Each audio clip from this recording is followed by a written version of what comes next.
নমস্কাৰ বন্ধু বান্ধৱীসকল, এয়া চাওকচোন, মানে আমাৰ বাবুক অৰ্থাৎ কেঁচুৱাবিলাকক এনেকৈ মুখ ভাঙিব লাগে। মুখ লাগিলে আৰু এয়া আমাৰ বাবুকো এয়া মুখ ভাঙিবলৈ আমাৰ ওচৰৰে আইতা এজনী আহিলে আৰু আইতাজনী এনেকৈ মানে অলপ দেৰি হ'ল আইতাজনী অহাত, সেয়েহে আজি ঘৰৰ ভিতৰতে এনেকৈ জুই কুৰা ধৰিলোঁ আৰু 3 দিন কৰিব লাগে। যোৱা 2 দিন বাহিৰতে কৰিলোঁ, কিন্তু মই ভিডিঅ' দিব পৰা নাছিলোঁ কাৰণ ভিডিঅ' কৰা মানুহ নাছিলে।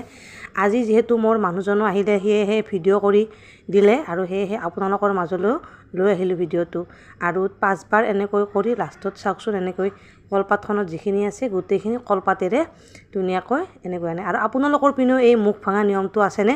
যদিহে আছে নিশ্চয় কমেণ্ট কৰি জনাবচোন। আচলতে বাঁহী চোতালতে বা বাঁহী মুখতে কৰিব লাগে, কিন্তু কেতিয়াবা সময় সুবিধাৰ কাৰণে অলপ দেৰি হৈ যায়, সেয়েহে আমাৰো আজি দেৰি হৈ গ'ল বাৰু। নেক্সট ভিডিঅ'ত আকৌ লগ পাম দেই।